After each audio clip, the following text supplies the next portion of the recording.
That gravel road is a community asset now, and if you want to keep driving on it, you'll register your vehicles with the association and pay the access fee like everyone else. That was Diane Frawley, president of the Stone Creek Ridge Homeowners Association for 9 years running, standing in the middle of a road my grandfather graded by hand in 1961, telling me I needed her permission to reach my own front door. The road crosses the corner of the development she runs. My family's right to use it is written into a recorded easement older than her subdivision, older than her marriage, older than the county road department that keeps a copy of it in a fireproof drawer. What she did not know, standing there in her cream blazer with her clipboard pressed to her chest, was that the easement she was trying to gate runs both directions, and that the only legal way into half of Stone Creek Ridge crosses a strip of my land that her own developer husband never bothered to secure. If you had spent 40 years keeping every survey, every recorded instrument, every letter in labeled folders, because your father taught you that paper outlasts people, and a woman in kitten heels told you to pay her for the privilege of going home, what would you have done? My name is Walter Reese. I am 61 years old. For 34 years, I was a licensed land surveyor in this county. And before that, I rode in the truck with my father while he ran lines for the same outfit. So I have known the ground under Stone Creek Ridge since before it had a name. I live on the original Reese Place, 160 acres of timber and pasture at the end of a county-class gravel road that my grandfather built and my father maintained. And I have graded with my own tractor every spring since the day he died. The house sits at the top, looking down the valley toward the lake. My wife Carol and I raised one daughter in that house. Carol passed 4 years ago, in the spring. And the last thing she made me promise was that I would not let the place go quiet. So my granddaughter Maya lives with me now, 16 years old, sharp as a tack. After her own mother took a nursing contract 2 states over and asked me to keep the girl somewhere with roots. Maya and the dog, a blue heeler named Tuck, and me. That is the household. The road is the thing you have to understand first. It runs 3.5 miles from the county blacktop up to my gate. For the first 2 miles, it crosses ground nobody disputes. Then, for about 400 feet, it clips the southeast corner of what is now Stone Creek Ridge, and there it has run on a recorded right-of-way since 1961, an easement my grandfather paid for in cash and recorded at the courthouse the same week. I have the recording number memorized the way other men remember phone numbers. Volume 41, page 219. When the developer carved the ridge into 80-some lots back in the early 2000s, that easement was disclosed on every plat and every title commitment. It had to be. You cannot make a recorded right-of-way vanish by drawing new lines around it. Diane and her husband Greg arrived at Stone Creek about 6 years ago, bought the biggest lot on the rim, and within a year, Diane had run for the HOA board and won the presidency. I did not pay much attention at first. An HOA up on the ridge had nothing to do with me. My place is not in the subdivision. I do not pay their dues, I do not answer to their covenants, and the only thing connecting me to them at all is those 400 feet of road. For a few years that was fine. Then the letters started. The first letter came on a Tuesday in March, 2 springs after Carol died. It was printed on Stone Creek Ridge letterhead, signed by Diane, and it informed me that the association had voted to designate the access road a private community amenity, that unauthorized through traffic was now prohibited, and that I would need to apply for a guest access pass. I read it twice at my kitchen table. Then I drove down to the courthouse, pulled my own recorded easement, made a clean copy, and mailed it back to her with a single line in my own hand. This road carries a recorded easement for the benefit of my parcel, volume 41, page 219, and I will continue to use it as I have for 60 years. I filed her letter and my reply and the certified mail receipt in a fresh manila folder, wrote the date on the tab, and set it in the drawer. That was incident 1. I did not know yet I was counting. I should tell you here, plainly, what I had that Diane did not. It was not just the easement to reach my place.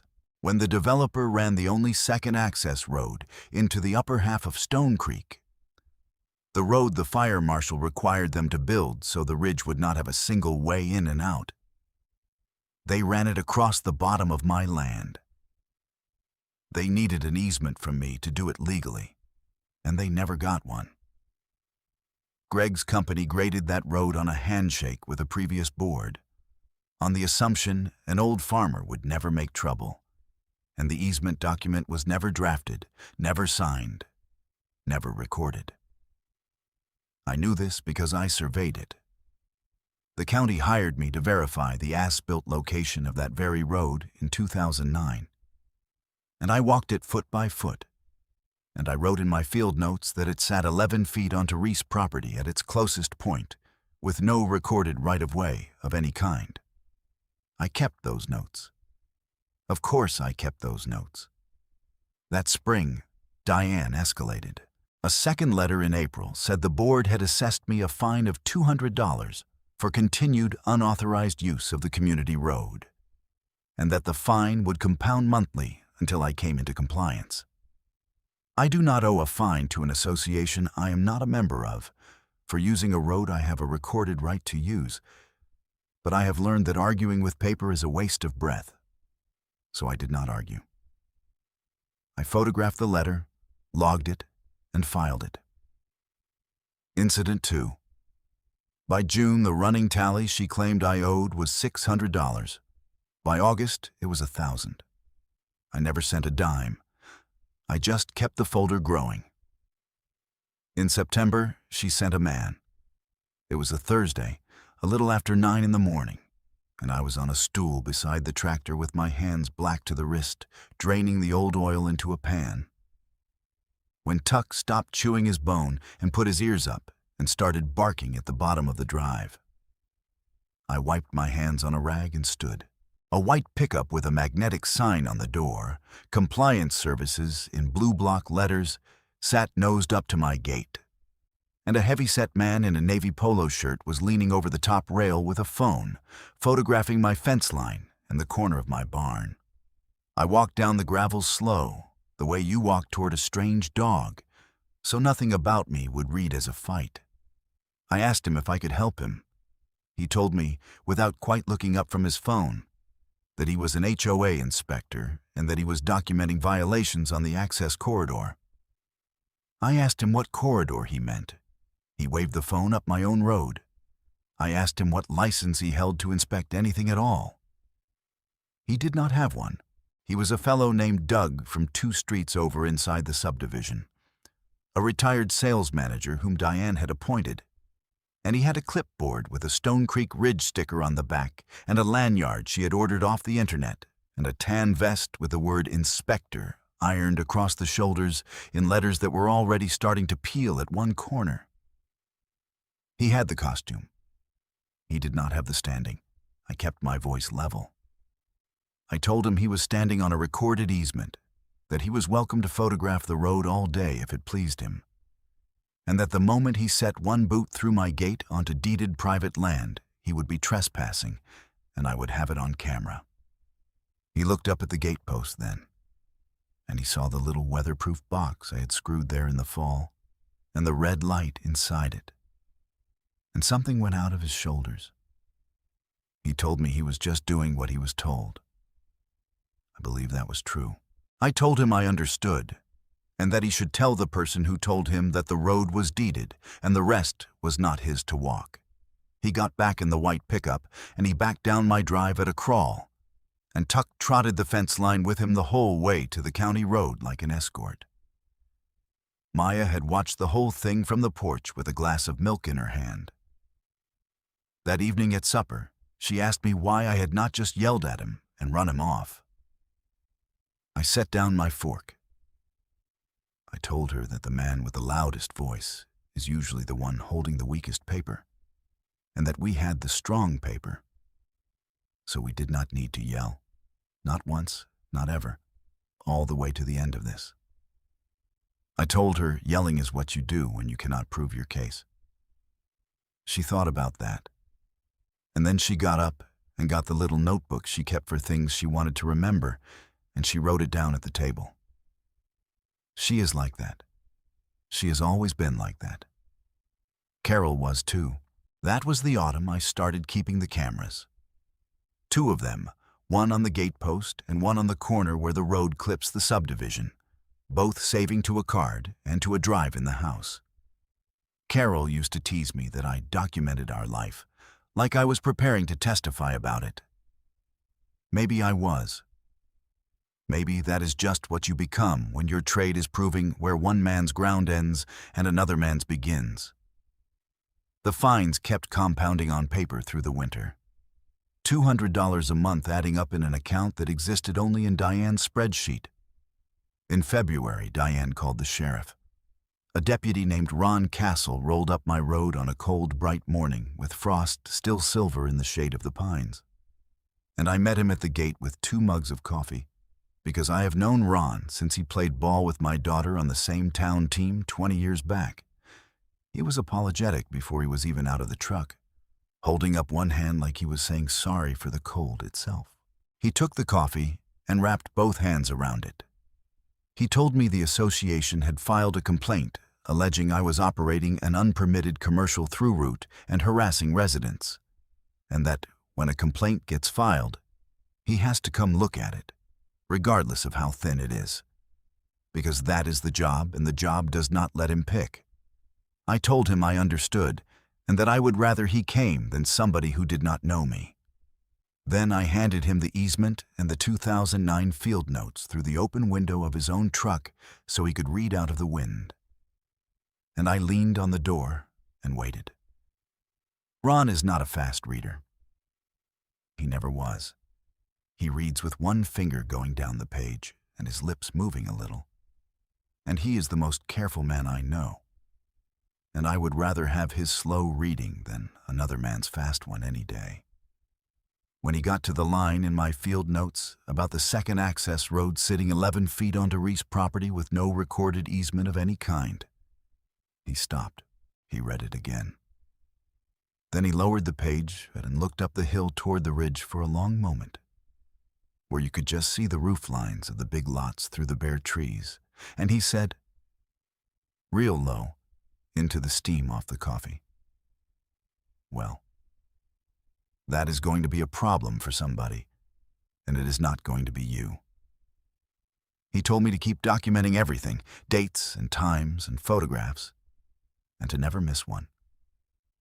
He told me that what builds a case is not one big dramatic thing, but a pattern, dated and witnessed and stacked, and that if I could show a sustained course of conduct over time, the county attorney would have something real to work with instead of a he-said argument. He said he needed it to reach a clear line, something nobody could argue around, something undeniable.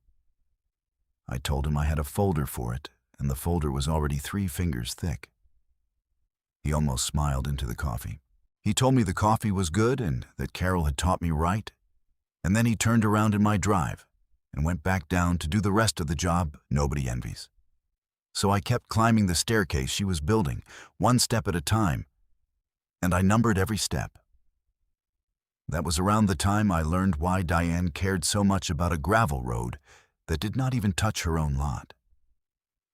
Maya found it, actually, which is a thing I am still proud of. She was doing a school project on local land development using the county's online planning portal, the public one anybody can search. And she had the laptop open on the kitchen table one evening with the lamp pulled close. I was at the sink. She got quiet in a way that made me turn around. "Grandpa," she said, "come look at this a second. Why is there a site plan for 40 more houses on the planning site? And why does the only road into them come right up our road?" I dried my hands and pulled a chair around beside her. There it was on the screen. A proposed second phase of Stone Creek Ridge. 42 new lots laid out across the back bench of the ridge. The application submitted by an entity called Ridgeline Holdings, LLC. Maya scrolled, and I read over her shoulder.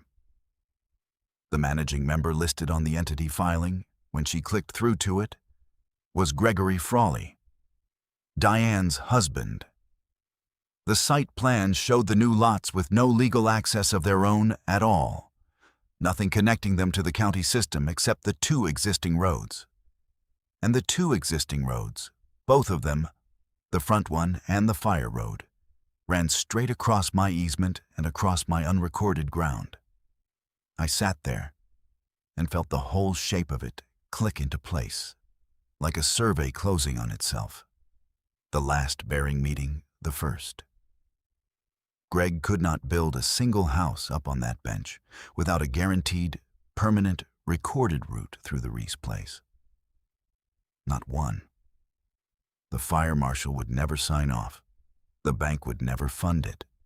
The plat would never record. That was what the gate was about. That was what the fines were about, and the inspector and the deputy, all of it. They were not trying to keep me off the road at all. They were trying to establish, on paper and through 3 years of asserted use, that the association controlled that corridor, so that when the time came to push Phase 2 through, they could grant Greg his access by a vote of a board Diane ran, and never once have to come up my drive, hat in hand, and ask a man they had been fining whether he would sell them a right-of-way. The whole campaign was a land grab wearing the costume of a parking complaint. Maya watched my face. "Is that bad?" she asked. I told her it was not bad for us.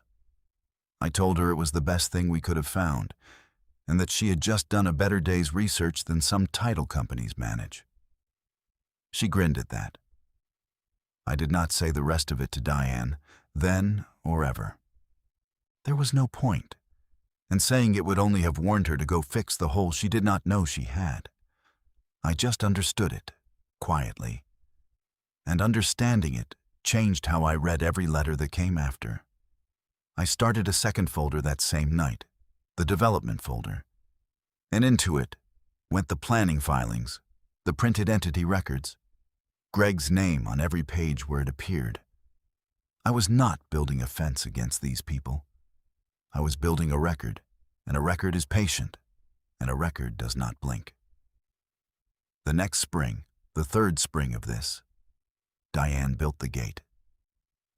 I came down my own road on a Saturday morning to take Maya into town for new boots and found a steel ranch gate bolted across the road at the corner, right at the subdivision line, painted association green, with a keypad post set in fresh concrete beside it and a newly posted sign screwed to the top rail.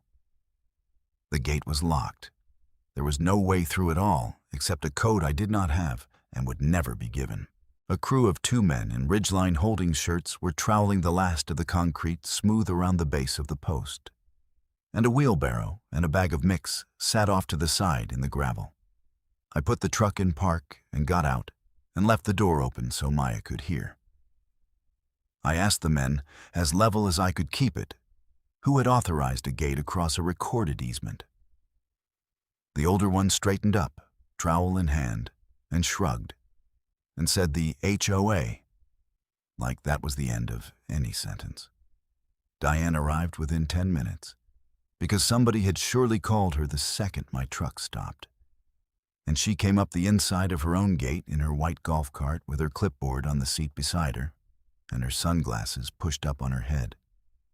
She did not get out of the cart. She stood up in it, one hand on the bar, and she spoke to me through the steel like a teller behind glass. "This is association property now, Walter.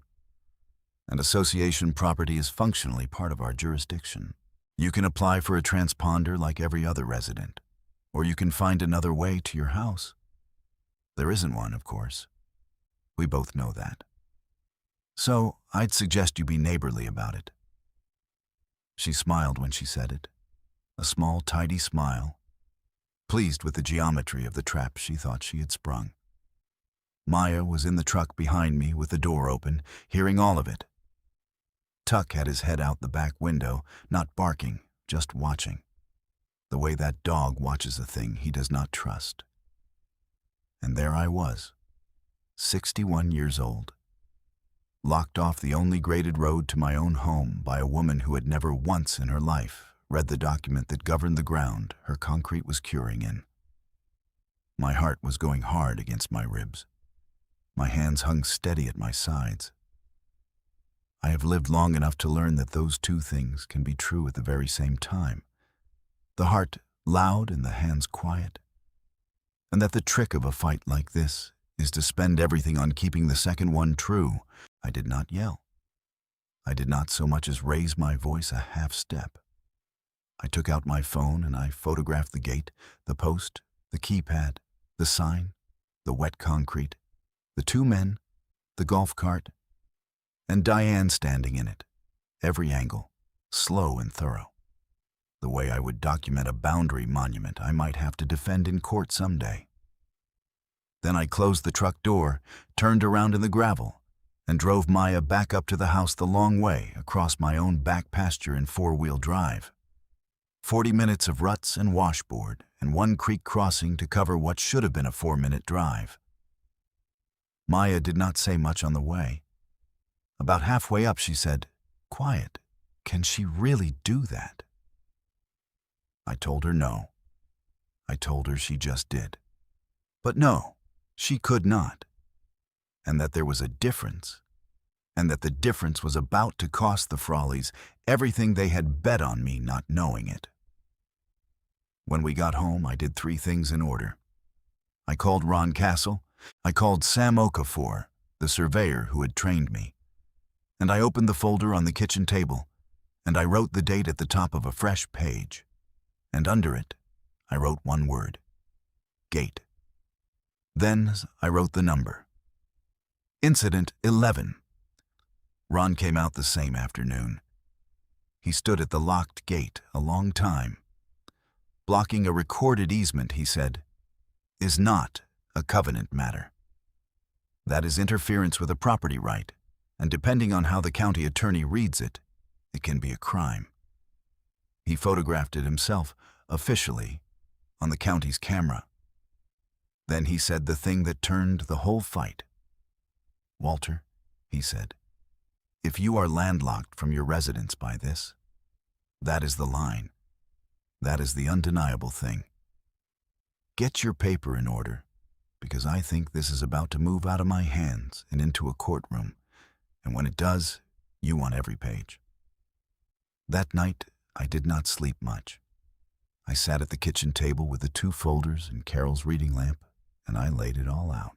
The 1961 easement, the recording number, the 2009 field notes showing the second road 11 feet onto my ground with nothing recorded to allow it.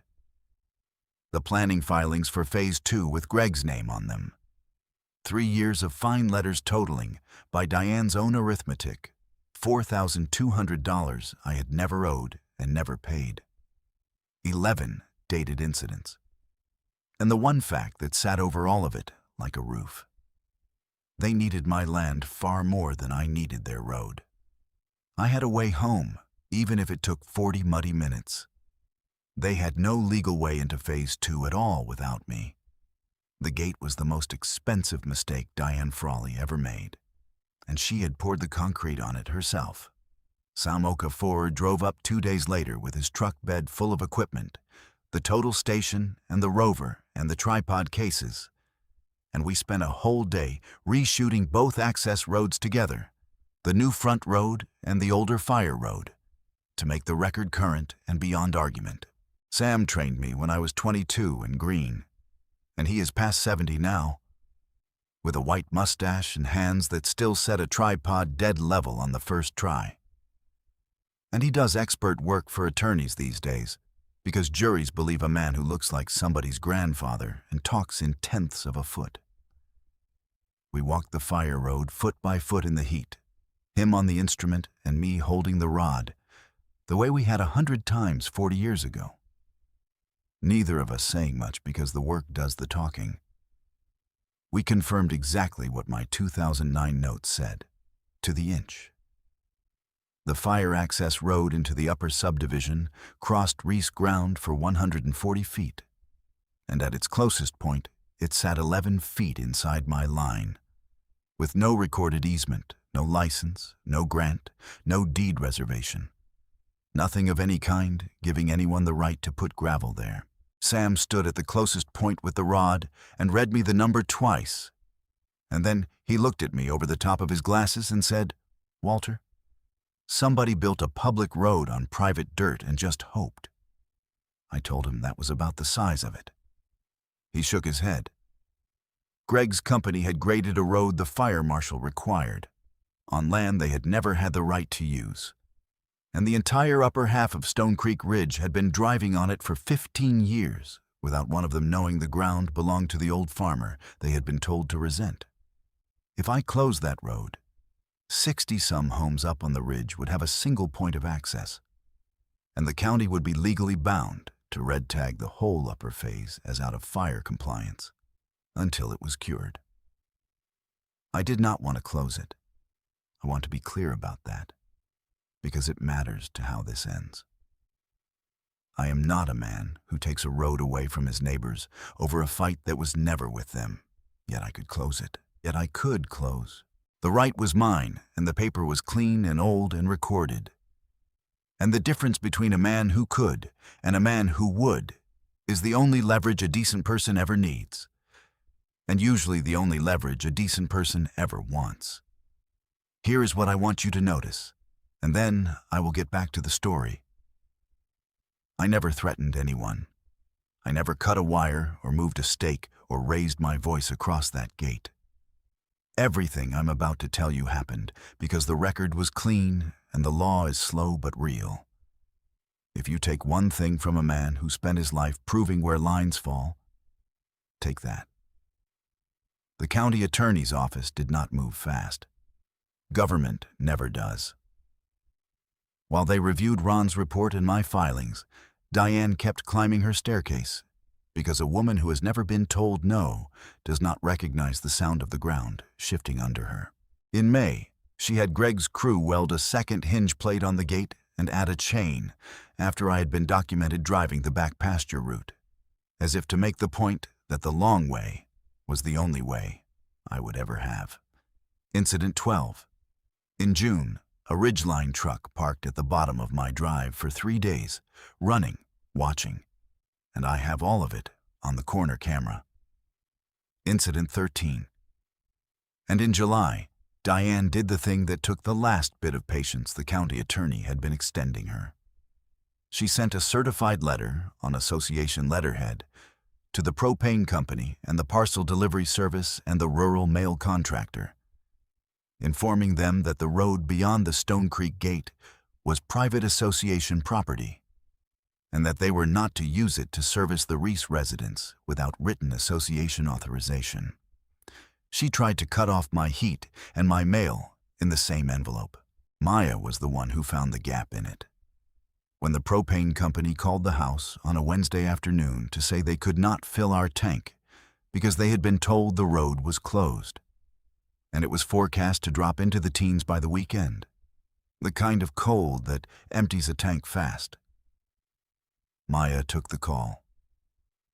She came and found me out in the shop where I was sharpening the mower blades, and her voice did the thing a kid's voice does when they are trying to be grown and not cry at the same time, holding the words very flat so they would not shake. "Grandpa," she said, "the propane people called. They said they can't bring the propane up. They said the road's closed. Are we going to be okay this week?" I set the blade down and turned the grinder off so the shop went quiet. I told her we were going to be just fine, that nobody was going to be cold in this house, and that what had just happened was the best mistake Diane Frawley had made yet, though I did not expect her to understand why in that moment. I told her to go on inside and put the kettle on and not to worry about it for one more second, because worrying was my job and I was good at it. She went. Then I called the propane company back myself, and I asked for a supervisor. And when he came on, I read him the recording number off the top of my head, volume 41, page 219. And I told him I would email him the recorded easement inside the hour, and that any company refusing to cross a public record right-of-way on the say-so of a homeowners association might want to run that decision past its own attorney before it left a residence with a child in it without heat in January. There was a pause. Then he said they would have a truck up first thing in the morning. They did. The driver waved, coming up the hill. Now I had something new and very bad for Diane in my folder. Something heavier than any finer gate. Because interfering with utility and mail service to an occupied residence is not a covenant dispute, and it is not a parking matter. That is the kind of thing that has a name in a statute and a penalty attached to the name. I made 3 clean copies of that certified letter. I sent one to Ron Castle and one to the county attorney's office by certified mail of my own, return receipt requested, and I kept one in the folder. I wrote the date and the word at the top of the page. Utilities, Incident 14. And after that one, I did not have to wait long at all.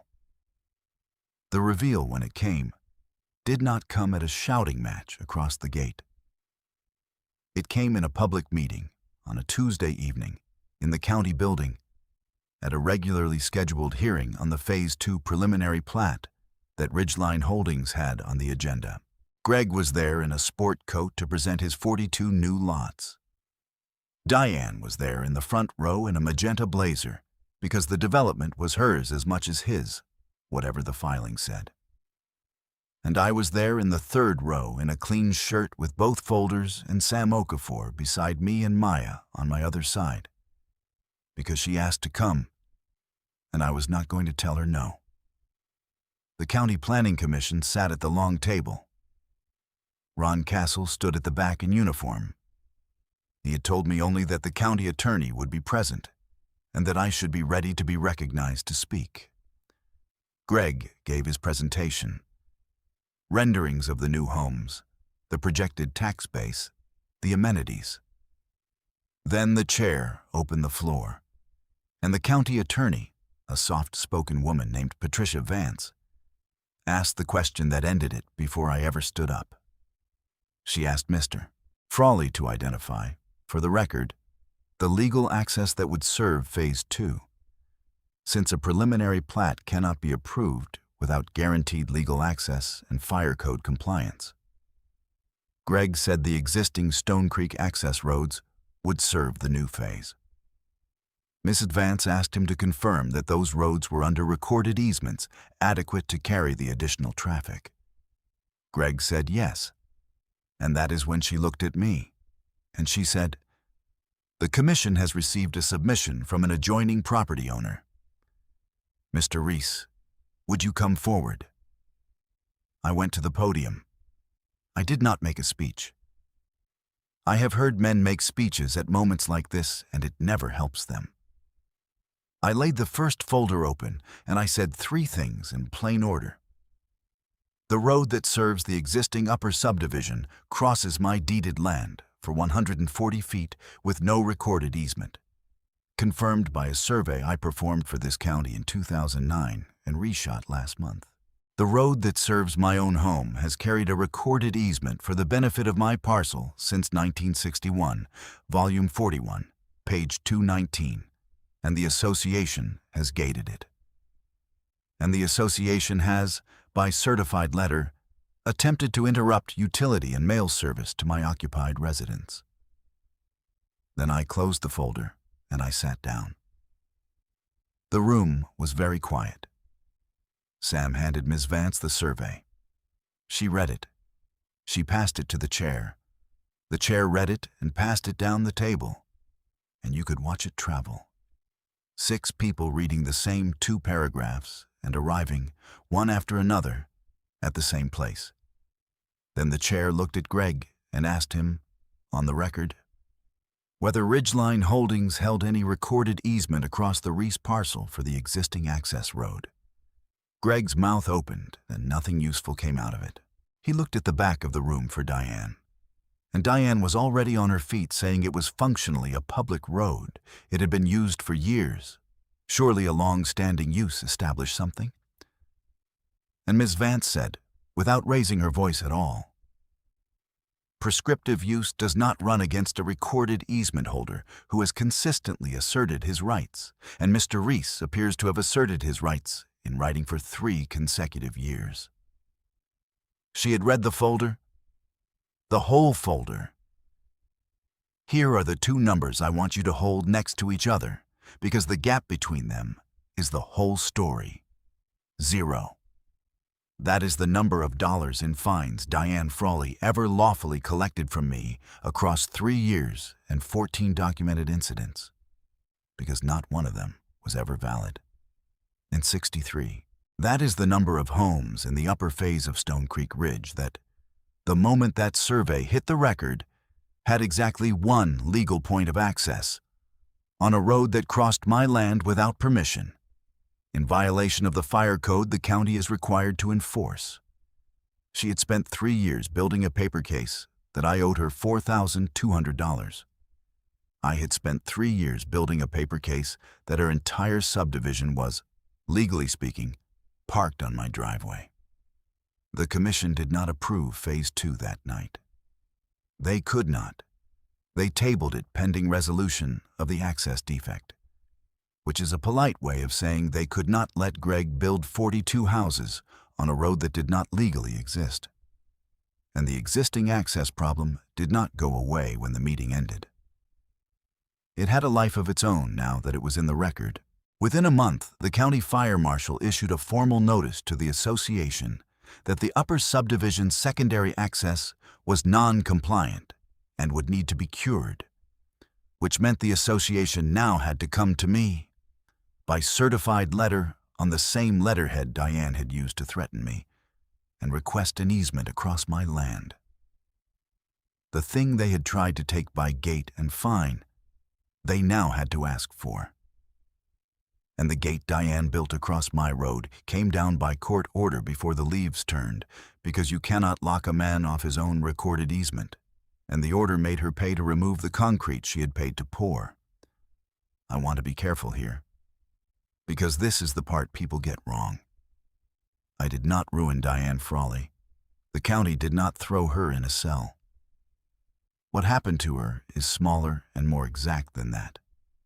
And that is what makes it just. She lost her presidency that fall, voted out by neighbors who finally understood that her crusade had frozen their property values and exposed every one of them to a fire code mess. Ridgeline Holdings did not get its 42 lots because the cost of curing the access defect and negotiating an easement from a man it had spent 3 years insulting turned the numbers upside down, and the bank that was going to finance Phase 2 walked.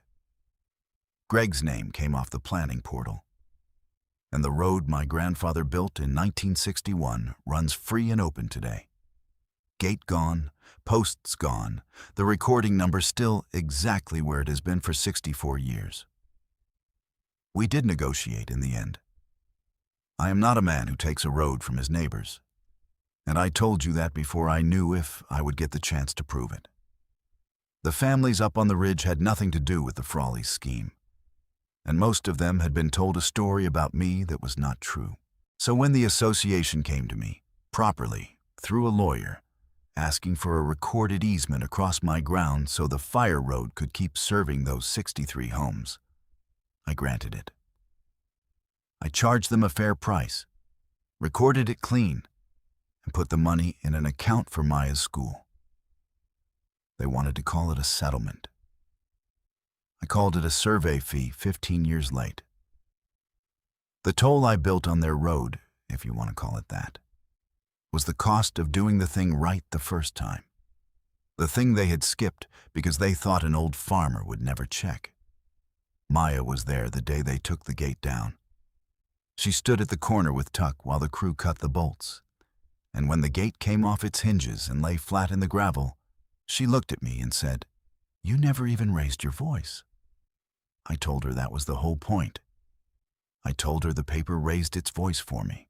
That evening, we drove the road home the short way for the first time in months, 4 minutes from blacktop to gate. And the gate was just our own again, the one my father hung. And the valley was gold the way Carol used to love it in the late summer light. I thought about my promise to her, that I would not let the place go quiet. It was not quiet. It was just ours. So here is the lesson, plainly, the way I would tell it to you across my own fence. If you own land, get your deed and read it, all of it, and walk your boundaries with it in your hand until you know exactly where your lines fall. If there is an easement, find the recording number and write it down, because the number is a key that opens any door an HOA tries to lock. When a letter comes that you know is wrong, do not argue and do not pay. Photograph it, date it, file it, and answer once in writing with the recorded facts, then keep the folder growing. Put a camera where the trouble is and save the footage twice. And know this, the most important part. The people with letterhead and lanyards are counting on you not to check. They build their whole authority on the bet that you will assume they have the right to do what they say. Check. The deed is older than the clipboard, and it does not care how loud anyone gets. If you have got your own story about an HOA that reached past its fence line, put it in the comments, because I read them and so do a lot of folks fighting the same fight. Do me a favor and subscribe so the next one finds you. And next time, I will tell you about a woman who tried to tell a retired water commissioner that the creek running through his ranch belonged to the homeowners downstream, and what happened when he opened the Headgate records from 1948. Take care of your paper. It will take care of you.